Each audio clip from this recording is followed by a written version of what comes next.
मित्रों नमस्कार, आप है बसंत गुरु जी के साथ। आज का विषय बहुत महत्वपूर्ण होने जा रहा है। मित्रों, यह जीवन, मुक्ति और संसार से संबंध है।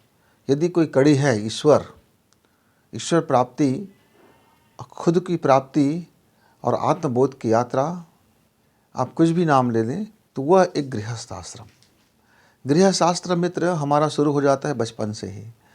कई लोग बोलते हैं कि विवाह के बाद हम माया मोह में फंस जाते हैं, माया मोह में फंस जाते हैं और माया महा ठगनी हम जाने रे संगी। तो मित्रों, थोड़ी सी आप अपने विचार को और अपने दृष्टि को थोड़ा साफ कर लीजिए, थोड़ा सा आँख मुँह धो लीजिए, थोड़ी सी अपनी चश्मा हटा लीजिए। गृहस्थ जीवन कभी माया मोह नहीं होता। माया मोह तो हमारे मन का उपज होता है, हमारा स्वभाव होता है, हमारा लोभ होता है, हमारी तृष्णाएँ होती है।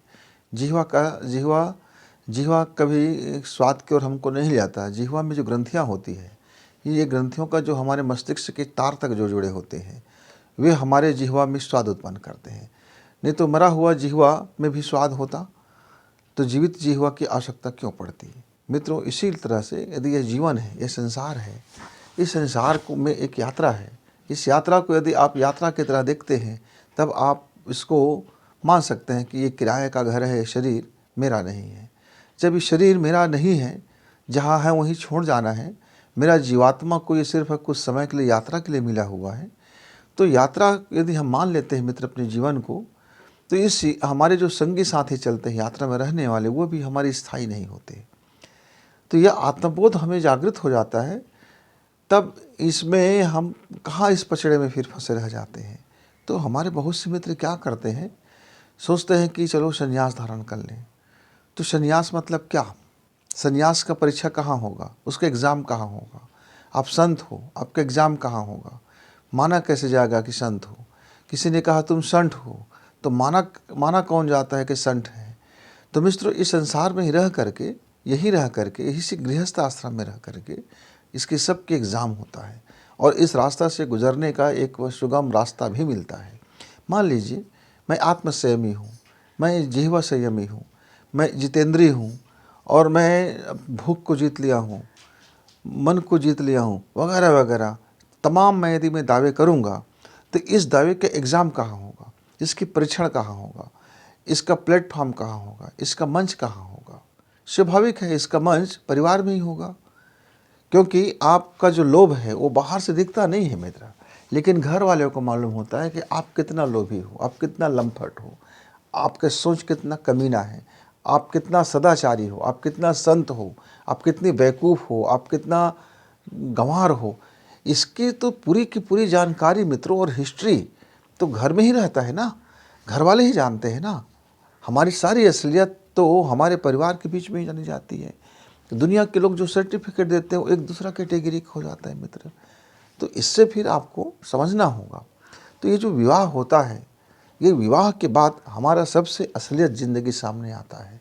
हम विवाह से पहले जब बच्चे रहते हैं तो पढ़ाई करते हैं, तो हमारी ज़िंदगियाँ कई ज़िंदगियों में बटे होते हैं, दोस्तों के साथ, परिवार के साथ, हम बच्चे बनकर या किशोर बनकर कई प्रकार की ज़िंदगियाँ जीते रहते हैं। लेकिन जब विवाह हो जाता है तो एक संगी आ जाता है, एक साथी आ जाता है, एक ऐसी संगी साथी जो दुनिया से मान्यता प्राप्त रहता है। वे हम बिस्तर होते हैं, हमारे राजदार होते हैं और हमारे शरीर के साथ संबंध होता है और मन के साथ संबंध होता है, लेकिन आत्मा के साथ संबंध हमको बनाना पड़ता है। शरीर के साथ तो संबंध बना दिया घर वालों ने, साथ फेरा हो गया, बाजे बज गए, पटाखे फूट गए, लोग हजारों लोग आए, आपकी साक्षी बन गया कि इनके सामने में विवाह हुआ। अब ये दोनों शरीर का मिलन हो सकता है, ये दोनों एक दूसरे से सेक्स कर सकते हैं, ये दोनों अपना परिवार बसा सकते हैं, ये दोनों मिल करके बच्चा पैदा कर सकते हैं, इनकी प्रॉपर्टी पर दोनों का अब अधिकार होगा, एक दूसरे को ये भरण पोषण करेंगे, पालन पोषण करेंगे। शरीर का अधिकार के लिए इतनी प्रोपेगेंडा हमको करना पड़ता है। इस शरीर के अधिकार को ही विवाह कहा जाता है। लेकिन भारतीय विवाह में शरीर बस का स्थान नहीं रह जाता। जब भारतीय विवाह होता है मित्र, जब हम जिसको वैदिक कहते हैं या भारतीय संस्कृति कहते हैं, तो यहाँ शरीर को तो सेकेंडरी माना गया है, फर्स्ट माना गया है मन को, वचन को। यानी आपका जो ज़बान है, आपकी जो सोच है, आपके जो जीवन स्टाइल है, हम एक दूसरे को स्वीकार कर रहे हैं, इसीलिए उसको अर्धांगिनी कहा गया। मतलब मेरा जीवन अब आधा अंग जो खाली था, अब वो आधा अंग में आपकी पूर्ति हो गया, यानी अब हम कंप्लीट बन गए। तो मित्रों, किसी ने कहा कि अर्धांगिनी मतलब आधा अंग हो जाना, तो आधा अंग जाएगा कहाँ? तो मित्रों, आधा अंग का मतलब था कि मेरा जीवन पहले अधूरा था, इनकम्प्लीट था, मेरा लाइफ जो है इनकम्प्लीट था। तो इनकम्प्लीट था, तो जब हम दो ध्रुव मिल गए, जब दो धारा मिल गया, जब दो मिल गए तो अधूरा अधूरा मिल गए तो पूरा हो गया। तो जब नर और मादा जब दोनों मिल जाते हैं तो पूरा हो जाता है, पूर्ण हो जाता है। तो ये पूर्णता की बोध, मित्रों, विवाह एक पूर्णता की बोध के लिए जाता है। आत्मा अधूरा है पर के साथ में, तो जब हम परमात्मा से जब मिलन की बात करते हैं तो एक अधूरा दूसरे के पूर्णता के साथ मिल जाता है। यह अधूरा अधूरा के साथ मिलन नहीं होता है, एक पूर्णता है। परमात्मा पूर्ण है, हम अधूरे हैं। उसने एक अंश ऐसा दिया, दो हिस्सों में बांट दिया कि जाओ संसार में आपको एक हम ऐसे टूल्स बना के भेज देते हैं कि आपका एक अधूरापन रहेगा, आप एक। लेकिन हम जब देखते हैं गुणसूत्रों में देखते हैं तो हमारा एक जोड़ा, हमारा मनुष्यों का जो पुरुषों का एक जोड़ा है वो अलग अलग हो जाते हैं। क्रोमोसोम जो होते हैं हमारा XY हो जाता है, जबकि महिलाओं का क्रोमोसोम सम में हो जाता है, XX रहता है। तो विषम तो हम अलग अलग कहते हैं पुरुष लोग, और सम तो महिलाएं होती हैं। तो विषम में जो है अधीरता ज़्यादा हो जाता है, अपुष्ट कारक हो जाते हैं, हम लोग बेतरतीब हो जाते हैं। इसीलिए हम में सहनशीलता ज़रा कम, जरा सहने की शक्ति कम, बहुत सारी चीज़ों में हम लोग उससे कम रह जाते हैं। लेकिन तब हम सोचते हैं कि दो अपूर्ण हैं, हम उसको भी अपूर्ण मान लेते हैं, हम पूर्ण हो जाते हैं। तो जब हम पूर्ण बनते हैं तो विवाह कोई ऐसा हुआ नहीं है। संसार और गृहस्थ और सन्यासी और आत्मा परमात्मा की इस जंजाल में, मुक्ति में हम मुक्ति नहीं बल्कि बंधन में बंध गए। तो एक बड़ा दिमाग में लोचा उत्पन्न हो जाता है। जब मेरा विवाह हुआ तो उसमें लिखा गया बंधन, तो परिणय बंधन, तो परिणय सूत्र और विवाह बंधन। किसी ने कहा कि गले में घंटी है ये विवाह, किसी ने कहा कि अब आपको आप इधर उधर नहीं चल सकते, आपको बात बात में उससे रजामंदी लेना पड़ेगा। किसी ने कहा कि आपकी स्वतंत्रता छीनी जाएगी। तो आज़ादी छीना जाने का भय बहुत भयानक भय हो जाता है। किसी की आज़ादी छीन ली जाए, किसी की स्वतंत्रता छीन ली जाए तो एक बड़ा बात हो जाता है मित्रों। तो शादी से पहले हमने भी विचार किया, क्या मेरी स्वतंत्रता छीन ली जाएगी? तो फिर अर्धनारीश्वर कैसे हो जाता है? शिव जी कहते हैं, और पार्वती का अर्धनारीश्वर स्वरूप है, उसकी पूजा होता है। तो आधा नर आधा नर नारी हो जाता है। ईश्वर समझाता है कि नर और नारी कोई अलग अलग नहीं है, एक है। हमारे शरीर के दो हिस्से होते हैं, मन और आत्मा। मन और आत्मा दोनों मिलकर एक हो जाता है, तब हम परमात्मा की ओर अग्रसर हो जाते हैं, आत्मबोध हो जाता है। शरीर के रूप में तो स्त्री शरीर अलग हो जाता है और पुरुष शरीर अलग हो जाता है। लेकिन मित्रों, हमारे मस्तिष्क के अंदर में, हमारे मन के अंदर में एक मन स्त्री का हो जाता है, एक मन पुरुष का हो जाता है। मेरा शरीर पुरुष का है, उसके बाद भी मेरे मन के अंदर में एक भाव होगा, संवेदना होगा, ममता होगा, दया होगा, करुणा होगा। और वैसे ही कोई स्त्री है तो उसके मन में पुरुष होगा, कठोरता होगा, निर्णय लेने की क्षमता होगा।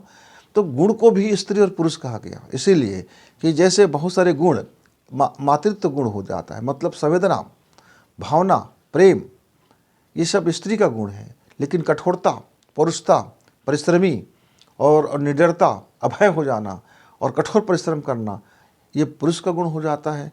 तो जब दो गुण आपस में एक हो जाते हैं तब ये कंप्लीट हो जाता है मित्रों, पूर्णता की ओर हम चाहते हैं। मनुष्य के जीवन में विवाह से पहले भी हम आकांक्षा से रहित नहीं रहते। हम विवाह से पहले भी कोई मुक्त आत्मा नहीं रहते।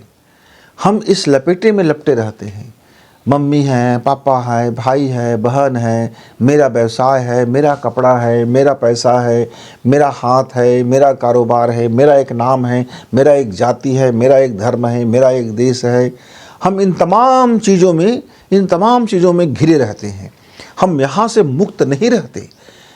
बस हमको कन्फ्यूजन में डाल दी जाती है कि विवाह के आ जाने के बाद, विवाह हो जाने के बाद, विवाह के जीवन जीने के बाद आपकी स्वतंत्रता छीनी जाएगी, आपकी मुक्ति छीनी जाएगी, आपकी बोध में लोचा उत्पन्न हो जाएगा। मित्रों, ये जो गलतफहमी हमारे दिमाग में बैठ जाता है, इससे बाहर आइए। यदि आप मुक्त आत्मा हैं, आपका स्वभाव यदि संत है, यदि आप निर्मोही हैं, आप में यदि बोध है, इस संसार की समग्रता की बोध है, यदि आप मोहग्रस्त नहीं हैं, यदि आप में मैं और मेरा का बोध हावी नहीं है, आप वास्तव में गुलाम नहीं हैं, मानसिकता के गुलाम नहीं हैं, सोच के गुलाम नहीं हैं, बुरी आदतों के गुलाम नहीं हैं, आप निर्द्वंद व्यक्ति हैं, तो यकीन मानो मित्र कि आपका विवाह होने के बाद आपका आत्मा और मुक्त हो जाएगा और आप पहले से ज़्यादा आप संत हो जाएंगे, पहले से ज़्यादा आपकी बोध जग जाएगी, पहले से ज़्यादा आपकी बोध गम्यता आ जाएगा। क्योंकि विवाह एक प्रेम है, एक ऊंचाई तक पहुंचने का एक माध्यम है, एक पूर्णता की माध्यम है। एक अधूरा व्यक्ति सवेदा अधूरा हो जाता है, वो अंत तक उसके मन में एक डर बैठ जाता है। मैं एक संत की कहानी आपको बताना चाहूँगा। एक संत थे, उस संत जीवन में कभी विवाह नहीं किया था। ठीक बचपना में उन्होंने अपना घर का त्याग कर दिया। मन में उनका बना रहा कि मैंने घर का त्याग कर दिया। संत ने वो अपनी आत्मकथा में लिखते हैं कि मैंने त्याग कर दिया, ऐसा मेरा भाव बना रहा और मैं इस अहंकार में जीवन जीता रहा कि मैंने अपने घर में अपने माता पिता भाई बहन सबका त्याग कर दिया। उसका एक शिष्य हुआ, उस शिष्य ने पूछा, गुरुदेव आपने त्याग कर दिया परिवार का और एक आपने दूसरा परिवार बसा लिया, तो पहले से आप ज़्यादा मोहग्रस्त हो गए। आपका वो जो स्वाभाविक परिवार था, नैसर्गिक परिवार था, प्राकृतिक परिवार था, उसमें आपको मोह का कहीं कोई माया जाल नहीं था, आपको बोध नहीं होता था मोह का। पर आपने एक दूसरा परिवार बसा लिया, आश्रम कर लिए, मंदिर कर लिए, मकान बना लिए, चेला बना लिए और एक कारोबार चलाने लगे, एक योजना चलाने लगे, इस दुनिया को बाहर से ठीक करने में लग गए। जबकि ठीक होना था भीतर से यदि आप ठीक कर दें, ये दुनिया पूरा ठीक हो जाता। मुझे ऐसा क्यों लगता है गुरुदेव, कहीं न कहीं चूक हो रहा है आपसे। ये जो अहंकार का भाव आप में जागृत हो गया कि मैंने त्याग कर दिया, विवाह नहीं करके आपने कोई बहुत बहादुरी का काम नहीं किया गुरुदेव, आप तो डरपोक का काम किए, आप तो भगड़ू हो गए, आप तो भाग गए। क्यों? मुकाबला करना था, आपका कर्म का प्रतीक था, आपका मोह का एक परीक्षण होता कि आप शादीशुदा जिंदगी जब जीते तो आपका मोह क्या जागृत हो रहा है, क्या आप आत्मस्थ व्यक्ति हो, क्या निर्मोही व्यक्ति हो, क्या वास्तव में निर्द्वंद व्यक्ति हो, कि वास्तव में आप मुक्त आत्मा हो। इसका आपका परीक्षा कहाँ होता? परीक्षा तो घर में ही होता, एग्जाम वही होता कि माँ से आपका मोह का कितना अटैच, पिता से कितना मोह का अटैच, भाई बंधु से कितना आप मोहग्रस्त हो। जब आपकी शादी हो जाता है तब परिवार का पालन करते हुए आप कितना निर्मोही हो। स्वयं के प्रति निर्मोही होना, निर्मोही है, दुनिया के प्रति निर्मोही नहीं। वो तो भाव कर्तव्य है गुरुदेव कि मैं मेरा पुत्र हूँ तो मेरा क्या कर्तव्य है, पति हूँ तो क्या कर्तव्य है, पिता हूँ तो क्या कर्तव्य है। इस कर्तव्य से भागना कोई बहादुरी का काम नहीं है गुरुदेव। भागना तो एक भगड़ू आदमी मुझे सिखाएगा कि साहसी बनो, अदम्य साहसी बनो, तो वो भरा मेरा गुरु कैसे हो सकता है? मेरा गुरु तो वही हो सकता है जो अदम्य साहसी हो। क्या साहसी हो? परिवार के बीच में रहता हो और निर्मोही हो, परिवार के साथ रहता हो और आत्मस्थ हो, सबके साथ रहता हो, लेकिन वो किसी के साथ ना रहता हो, वो अपने आप में अपना भी साथ ना हो, खुद को भी वो निर्मोह के देखिए। आपके लिए इतने बड़े आपने जंजाल खड़ा किया, कहाँ से मिला होगा? किसी ने दान दिया होगा, आपके मुंह जगह होगा, कहीं ने कहा होगा कि कोई बड़ा आदमी आ गया तो उसके पलक पाँव बिछाइए, उसका वेलकम कीजिए क्योंकि उससे बड़ा डोनेशन मिलने वाला है। तो इससे तो भला मेरा वो परिवार था जहाँ मेरा माता पिता को फिक्स पता है कि मैं इस बच्चे के लिए कुछ करूँगा तो मैं अपना वसीयत दे दूँगा और मैं अपना जो मेरा धन धान्य जो भी होगा मैं मेहनत मजदूरी करूँगा और मेरा जो वसीयत है मेरे इस आने संतान को मिल जाएगा। जैसे आपकी वसीयत आप हमको देने जा रहे हैं।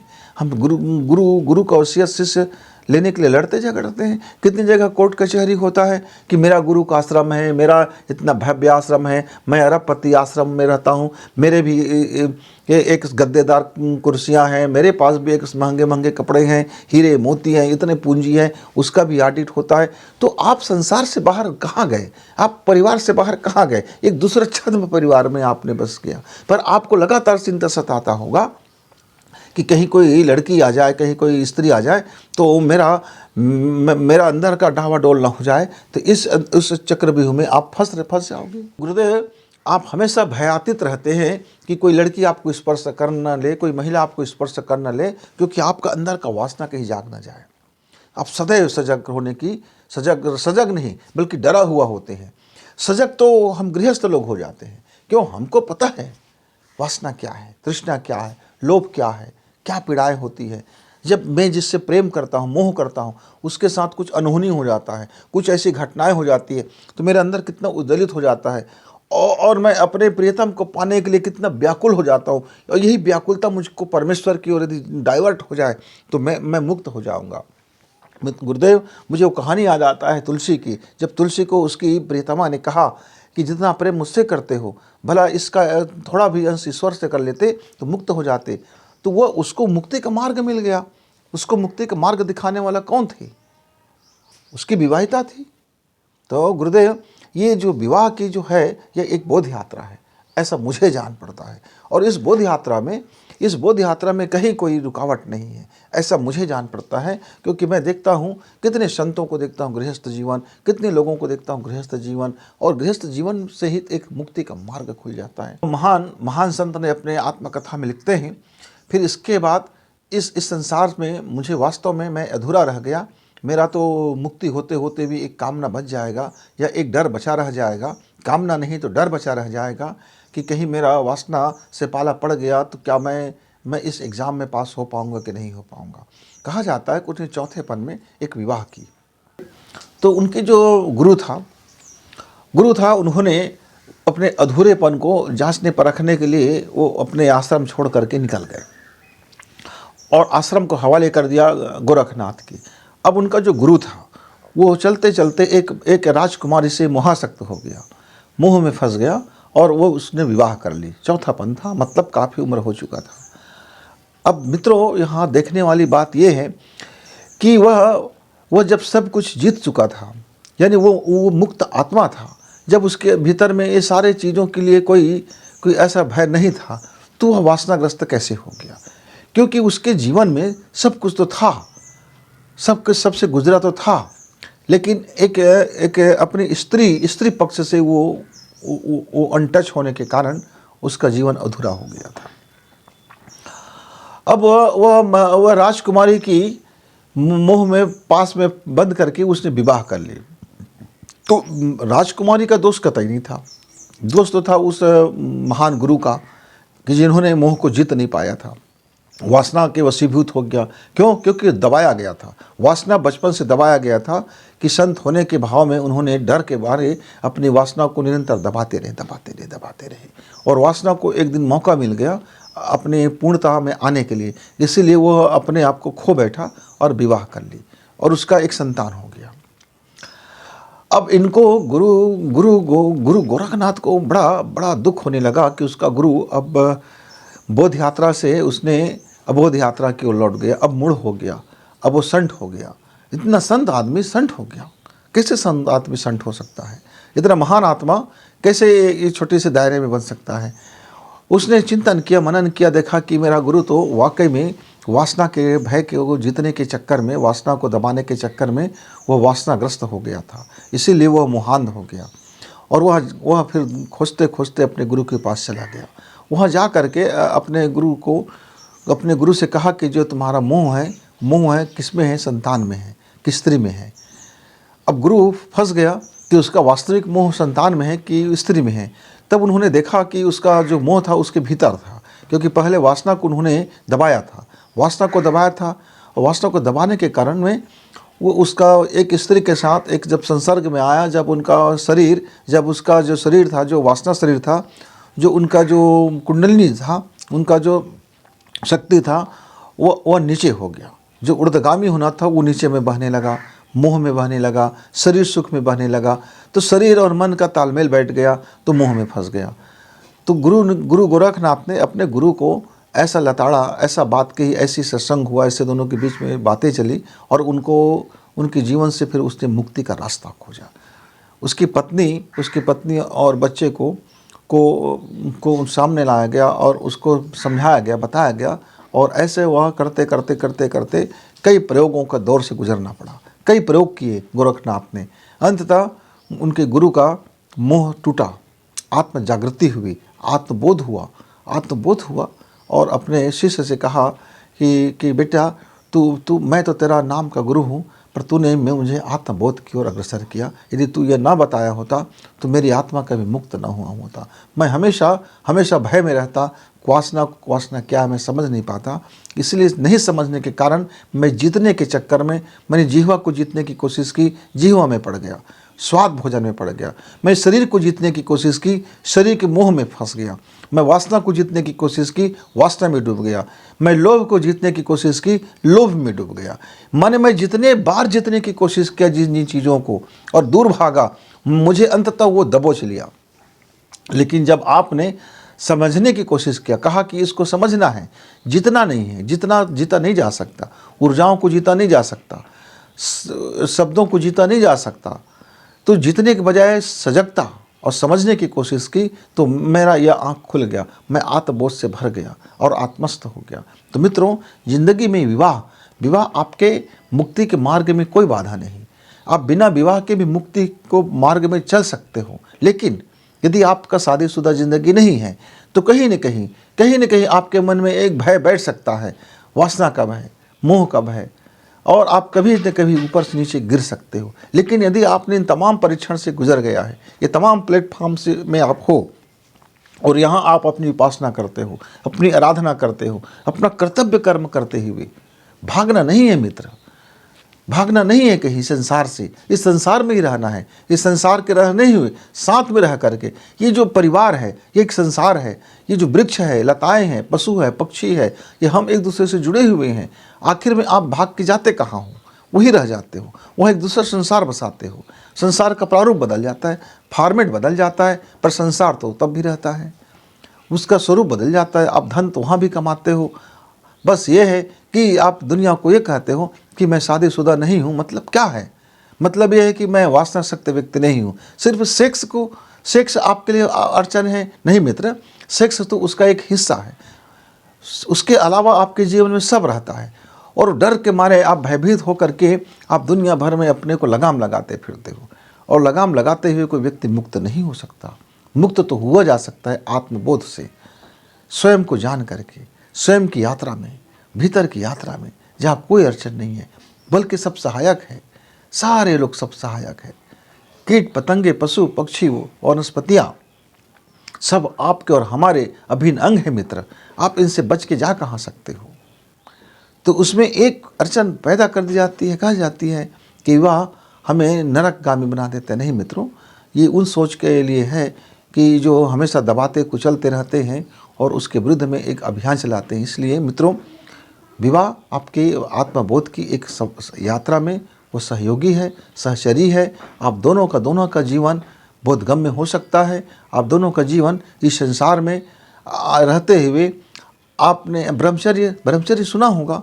ब्रह्मचर्य की पालन करते हुए आप संतान की उत्पत्ति कर सकते हैं, और आपका जीवन ब्रह्मचर्य का पालन भी किया जा सकता है।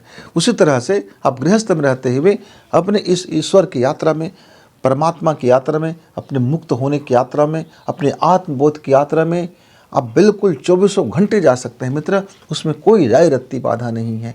बाधा तो सिर्फ हमारी सोच का है। बस उस सोच को ठीक कर लेना है। उसकी सोच को आप यदि सही कर लेते हो, बिल्कुल एक राइट दिशा में आप जा सकते हो। एक महान दार्शनिक की कहानी बताते हुए मैं अपने वाक्य को विराम दूंगा। एक महान दार्शनिक है, पाश्चात्य जगत के दार्शनिक है। अक्सर उसकी पत्नी उनको बहुत गालियां देते थे, और उसी समय गालियां देते थे जिस समय उसके शिष्य लोग बैठे होते थे, क्लास चलता था। और कभी कभी तो ऐसा कहा जाता है, उसमें उनके शिष्यों ने लिखा है कि एक बार की घटना तो यहाँ तक था कि उबलते हुए पानी को फेंक दिया और उसके तमाम चेहरे झुलस गए, और तब भी गुरुजी मुस्कुराता रहा। हम सब ने कहा कि बड़ी उल्टा पत्नी मिल गया है गुरुदेव आपको, कि और आपको ये बड़ी नालायक पत्नी मिल गया है। ये जब भी आते हैं हम लोग, हमारा क्लास चलते रहता है तो बड़बड़ करते हैं, गालियाँ देते हैं, न जाने क्या से क्या करते हैं, और आप मुस्कुराते हुए आप आप कक्षाएं लेते रहते हैं, मुस्कुराते हुए आप सहते रहते हैं, उनकी गालियां सुनते हैं, उनके ताने सुनते हैं, कई बार आपको वो खाने नहीं देते, भूखे मर जाते हैं, आप मुस्कुराते रहते हैं, आप क्लास चलाते रहते हैं, आप हमको ये ईश्वरीय शिक्षा देते रहते हैं, आत्मवत होने की शिक्षा देते रहते हैं, आत्मबोध की शिक्षा देते रहते हैं, पर आप इनका कुछ नहीं करते इलाज, इनको आप ठीक नहीं सकते। तो बोले हमारे दोनों के बीच में बड़ा प्रेम है, इतना ज़्यादा प्रेम है कि आप उसको समझ नहीं सकते हो। तो क्या है, वो आपको प्रैक्टिकल दिखाते हैं कि देखो मैं इनके साथ इतना अत्याचार कर लेती हूँ, उसके बाद भी ये वही भाव में वो आपको शिक्षा देते हैं, और जितना आपसे प्रेम करते हैं उतना ही मैं उनसे भी प्रेम करता हूँ। ये आपको प्रैक्टिकली दिखाते रहते हैं, और आपको क्या लगता है वो मुझे दुख देते हैं। नहीं मित्र, ईश्वर ने उनको इसके लिए चयन किया है। उसका दुर्भाग्य ये है कि उसका वो खलनायक के रूप में उसका मान हो रहा है। आप सब उसको गालियाँ देते हो, मैं उनको कभी गाली नहीं दिया, लेकिन आप मन से मन गालियाँ देते हो। वो बेवजह उनको गालियाँ सुनने को मिल रहा है, जबकि वो अपना कर्म कर रही है। उनको गुस्सा आती है, गुस्सा निकालती है, मुझे इससे कोई दिक्कत नहीं होता।